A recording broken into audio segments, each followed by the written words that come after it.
Welcome to More Insight. This is insight you can trust because there is more where it came from. I'm your host, Chris Moore.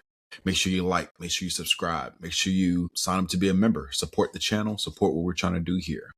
This is about WWE Unreal. Yeah, they dropped season 2 on Tuesday, January 20th. I had a chance to binge watch all 5 episodes. And first of all, I know a lot of people are saying that Unreal shows too much. It's saying that they're pulling the curtain back too far. They're telling you how the sauce is made and all that good stuff. I hear it, but I'm gonna be honest. For me, I want my cake and I want to eat it too, okay? So yeah, there's an element I want to know the behind the scenes. I want to hear those meetings. I want that natural tension. I want to see the politics at hand. But when the bell rings, I still want it to feel real. Pause. And those two things, they don't necessarily cancel each other out because they can live in the same world. They can enhance each other. And we'll definitely talk about that more as we get into it. And to kind of drive that point a little bit further, I'm a person who loves process. I'm the same guy who would rather play franchise mode on Madden. I'm the same guy that rather play dynasty mode on college football. I'd rather do all that than just hop online and, arguing with somebody about who gonna make this play. No, I want to build. I want to manage. I want to mess things up and fix it. I want to be able to take the New York Jets and take them to the Super Bowl. I want to be able to take Texas State and make them better. I want to be able to take Georgia Southern and make them a national contender. That's how I watch wrestling. And if you're unaware of how Unreal works, if you don't love process, then you probably won't love Unreal. And that's okay, because Unreal isn't about protecting the illusion, so to speak. It's about showing you how hard it is to maintain it. And that's in life, that's sports. It's just wrestling. This season of WWE Unreal, they focus on Seth Rollins, Becky Lynch, R-Truth, John Cena, one of my favorites, Naomi, Lyra Valkyria is also in there, Chelsea Green, of course, the Golden Boy, the QB1, Cody Rhodes, if you will. So instead of breaking it down episode by episode, I'm going to just talk about some of the things that stood out. To me, one of the biggest things is that Unreal humanizes these superstars. We're not just watching these characters, we're watching them as people develop these characters. For the most part, you can see that when a Seth Rollins or an R-Truth come on the screen, they're talking about their government name, and then they go into the different names that they've had. And some have, one in particular, I remember R-Truth at one point in time, he was K-Quick. I remember him being K-Quick towards the end of the Attitude Era. But then he turned into R-Truth. And now he's Ron R-Truth Killings. But more about him to come. One of the most beautiful things about Hollywood and in writing scripts is that once you humanize people, accountability matters more. Once you humanize people, you can relate to them. Once you humanize people, it becomes a better story. One of my favorite, and this is, outside of wrestling, one of my favorite shows is Scandal. And in Scandal, there's an episode of where the president's wife, Millie, she was this monster for so long for valid reasons. But then there's one episode where they really humanized her, where they showed that, she wasn't just this woman full of vitriol and anger and hate, but there were some things that led up to some of this anger, and it humanized her. Another example would be in Suits, one of my favorite shows, Louis Litt, who's one of the top characters ever. He was humanized after, people were talking to him and it was like, hey, you messing things up. Like, you tried to get Harvey fired. Yeah, it didn't work. But what if it did work? Harvey would have been fired. And that's the same thing with WWE. And to that point, I would say even Chelsea Green, someone who I didn't really appreciate until season 1 of Unreal. I came to appreciate her story. I came to appreciate her grind, her passion.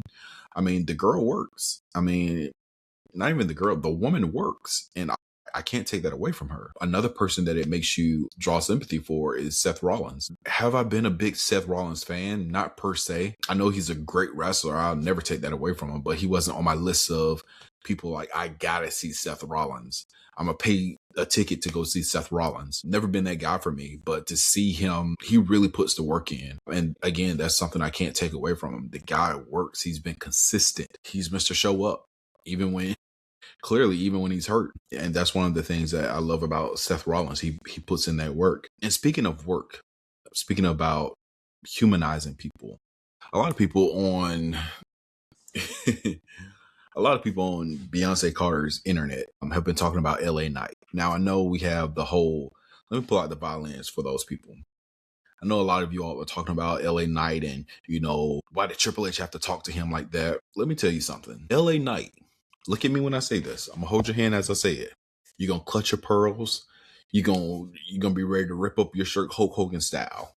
Let me say this to you. The real villain of WWE Unreal Season 2 is LA Knight. Yes. LA Knight. Why is he the real villain? I'm glad that you asked. When Triple H is talking to LA Knight about the plan, the finish for the Money in the Bank main event last year, LA Knight didn't go through with it. So he's telling him, you all did a back and forth at the bottom of the ladder. The idea was for you to be on one side of the ladder, Seth on the other side of the ladder. You all do this big dramatic thing, boom, boom, boom, boom. And then you get knocked off and boom, Seth gets the briefcase. And you, LA Knight, now you're made. Because everybody's now like, you were that close. I'm going to be honest with you. That ending sucked. To have someone finish at the top of the ladder, I mean, it's cool, but it's 2020. At the time, it was 2025. It's now 2026. You knocking somebody off a ladder with a punch is unrealistic. It's unreal. Shouts out to WWE. It's unreal. It doesn't move the needle for me. The battle at the bottom of the ladder, cool. It was nothing wrong with that. It's better than meeting each other at the top and swinging on each other. It doesn't make sense. And then if you did a move, that means now you all are back at the bottom. And now Seth has to climb all the way back up again. Neither here nor there. The main point is that Triple H said you did not do the finish that we talked about. And that's the thing. Everybody wants to have sympathy for LA Knight. Everybody wants to be emotional. It's okay. I'm a fan of LA Knight too. But when the boss says, hey, this is the planned finish, this is what you're supposed to do, this is what you need to do, and you don't do it, you have every right. You have earned the right to not be able to move forward like you once thought you would. Because here's the thing, and to kind of parallel it, to kind of give you an example, years ago, I guess almost 30 years ago now, Triple H was basically put on the bench because he joined Shawn Michaels, Kevin Nash, and Scott Hall in the middle of the ring for the last call, the curtain call. The rule was you don't break kayfabe.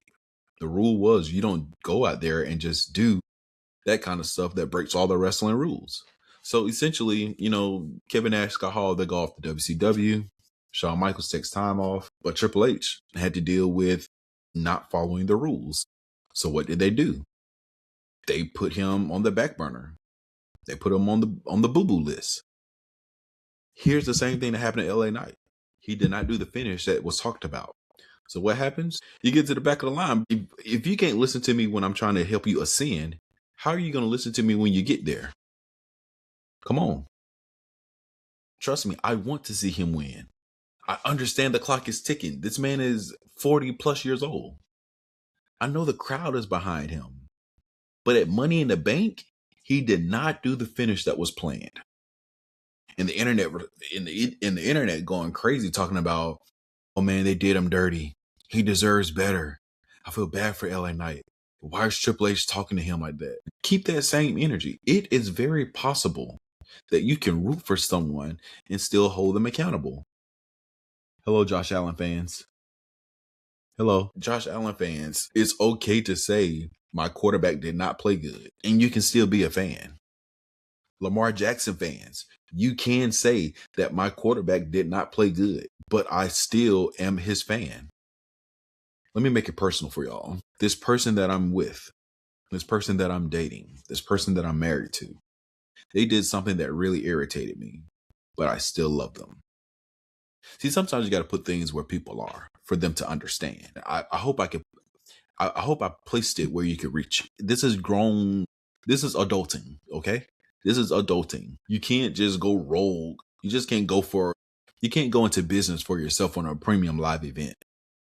You don't put yourself above the system and expect zero consequences. So you have to ask yourself, people like, so people who are LA Knight fans, you have to ask yourself, why was LA Knight's momentum cooled off after Money in the Bank? Because it wasn't random, it was a message. And here's the part that people don't like hearing. Sometimes you have to be put down bad to come back right. Sometimes the crowd pop is louder after the humiliation. Because here's the thing, we just saw him being written off TV in November, December. But guess what happens when he comes back? Huge pop. Guess what happens now? He now has a Cody Rhodes type story where he's trying to finish his story. Time is ticking. Now y'all as fans are more locked in than you were before because you want to see him win so bad. And if you want that crown, if you want that title, you got to lock in. And I hope LA Knight locks in. Now, on the other side of the spectrum, Seth Rollins, Becky Lynch, they're dope together. Now, I ain't going to hold you. This was WWE Unreal / the Seth and Becky story. Kobe and Rebecca, if you will, using their government names. And let me say this clearly. I love black love, but I also love love. Two people who are at the top of their craft, two people who understand the sacrifices, two people who are aligned. There's no competition, there's no insecurity. People love to say that, you know, Becky is the best wrestler in the home. Okay, that's cool. It's funny at times. See, but here's the thing. They don't just carry titles. They carry responsibility. They carry family. And at certain points, they're carrying the company. I think it's fair to say that. And I'm going through this real quick. I'm not trying to, like I said, I'm not trying to do episode by episode. Gunther, man. A lot of conversation being had about Gunther and him ending the career of John Cena. A lot of conversation about him going into this match with AJ Styles. I will say this. William Regal walked so Gunther could run. Gunther is a wrestler's wrestler. Young Jesus said it like this. Now I'm your favorite rapper's favorite rapper. Yeah, I'm your favorite trapper's favorite trapper. Yeah, Gunther is your favorite wrestler's favorite wrestler. I mean, he just has it. And I definitely believe that no matter what happens, which is a bigger story, WWE creative needs some adjusting. There needs to be some tweaks to that writing room. But we'll get back to that in a minute. But Gunther, going forward, I hope that the writing team books him the right way. I really mean that because you could definitely have a star. He's definitely a star already, but you can make him a mega star. Like, I mean, he could legit be one of the best heels of all time. I don't think we live in a world where people will be glad to see Gunther come back from, you know, a break or anything. I personally, he's one of my favorite wrestlers right now. I mean, when he does the hand after the "you can't see me," genius, Lloyd. Sheer genius. Speaking of geniuses, R-Truth. And R-Truth is fascinating because he's so committed to the character that I believe that sometimes the character becomes him. Now, by that I mean there's no separation of R-Truth and Ron Killings in real life. Just like there's no difference of Ric Flair the wrestler and Ric Flair in real life. I believe R-Truth, those slower moments that he has on TV, I think it kind of transitions a little bit into the reality of things. Because in the documentary, he said, when at the time that he was let go, his tweet said that he was fired. Now, according to WWE, Triple H, they said that we didn't renew your contract. So here's the thing. Here's the thing about life. Semantics. Words matter. What you say matters. Tweeting that I've been released, knowing good and well they just didn't re-sign your contract, is wild. And during this part of the documentary, there's a lot of emotions. And we'll tap into that a little bit as well. And I guess since we're there, let's go ahead and get into it. In sports, they say it's okay to have emotions. It's not okay to be emotional. Because when you're emotional, feelings, you do things where logic is low and feelings are high. And that's when mistakes happen. I would liken that to Road Dogg, Jesse James. Road Dogg, one of the writers on the creative team. You will know him from the New Age Outlaws, from D-Generation X, if you remember back in the Attitude Era. I believe Road Dogg is a great person. A great person.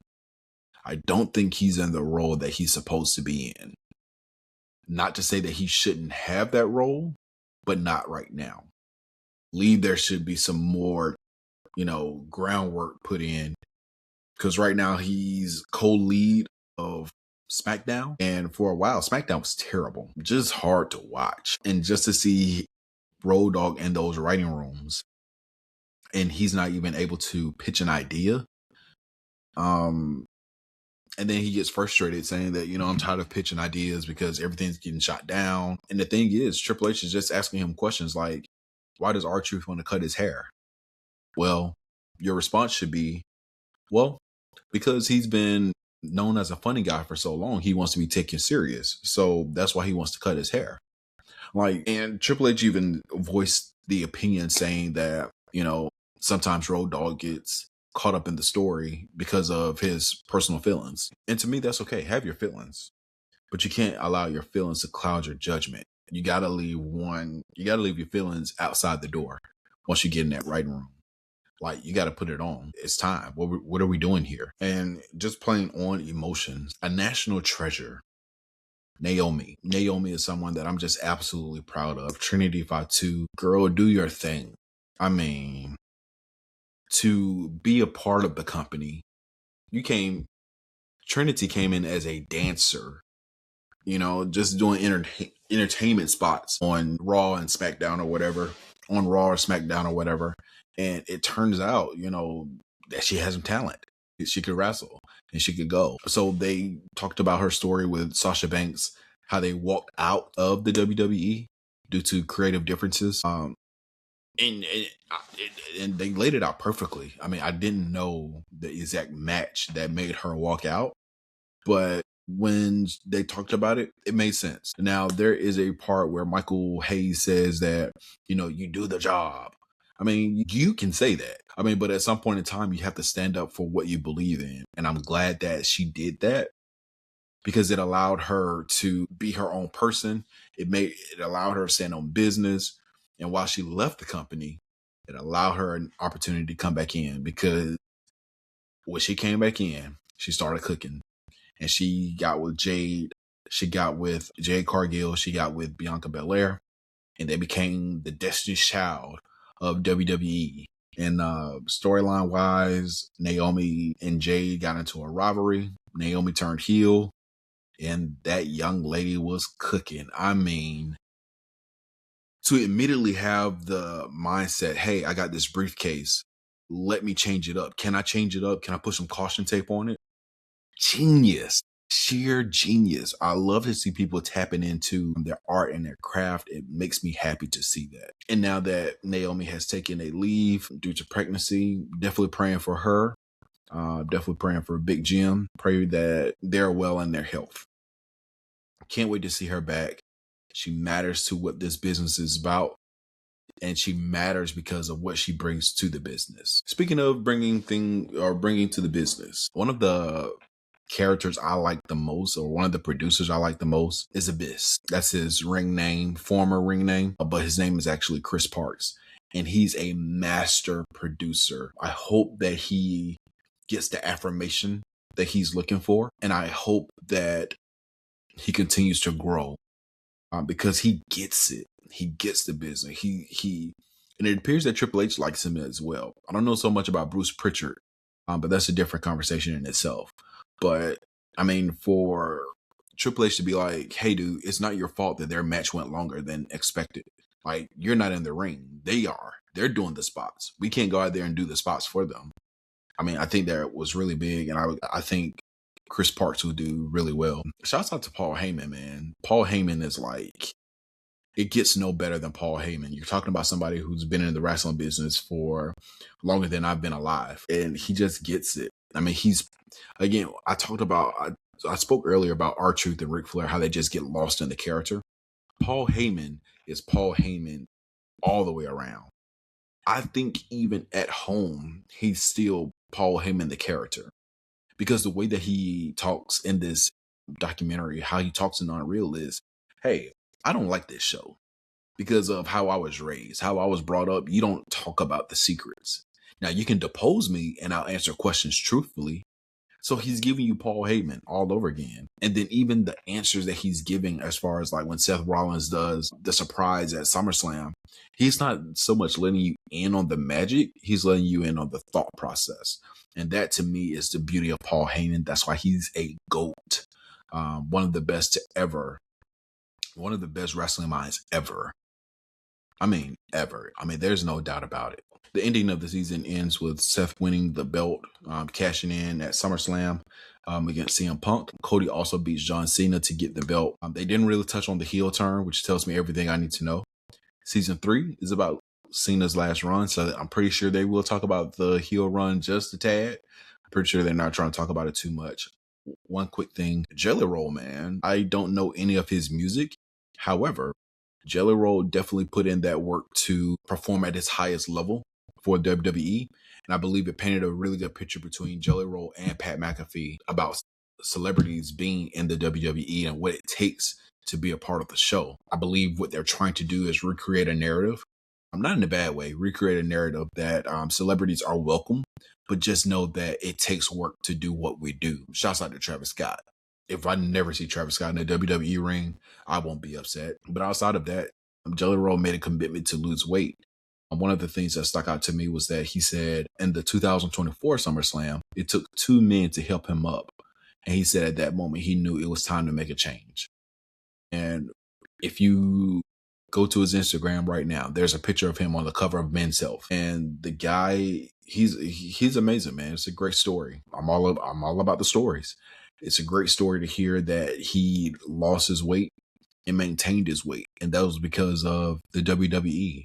The impact that the WWE has knows no limits, whether it's a 40-year-old music singer or a 40-year-old entertainer, whether it's my 4-year-old son, whether it's Make-A-Wish kids, all over the world, not even just the country, all over the world, people are impacted by the WWE. And that's why I've been pulled back into wrestling as you can see. And one thing I want to touch on real quick, the WWE writing room. I want to shout out Ryan Ward, who is the VP of creative writing for the WWE. And this man is a person of color. He's Black and he's in that writing room. And I would hope that the WWE in the future, one, gets more female writers, especially for writing female storylines. Also, just getting younger and more different color faces. You know, if you only have, let me say it like this. If you only have one type of person in the room, then you're not really maximizing everything that you can do.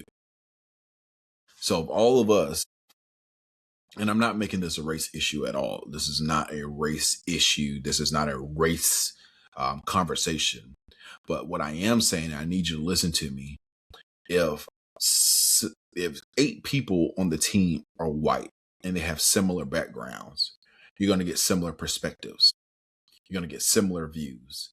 However, let's say you keep that 8, but you bring in another 8 and they're from different backgrounds, now they can offer you different perspectives. Now they can enhance your story. Maybe they have an idea that you haven't even thought about over on this side. But since they brought it up, you can come together. You can tweak the idea. You can shape the idea into something that makes something really dope. Even with the female storylines, again, when we talk about men having the control to tell women what to do with their bodies, apples and oranges, I get it. But to have a man, be the creative for all the women's storylines, I think you're missing a moment. Tighten that room up, add some female writers, add some female writers to this group, and you can maximize some things. Because here's the other thing. I know Triple H is big on long-term stories. I know he's big on long-term storytelling. You can tap into that long-term storytelling on a higher level once you have some other creatives in the room. I'm a big fan of Before the Bell podcast, and their conversation, man, these guys need to be in the writing room. But overall, WWE Unreal, I enjoy it.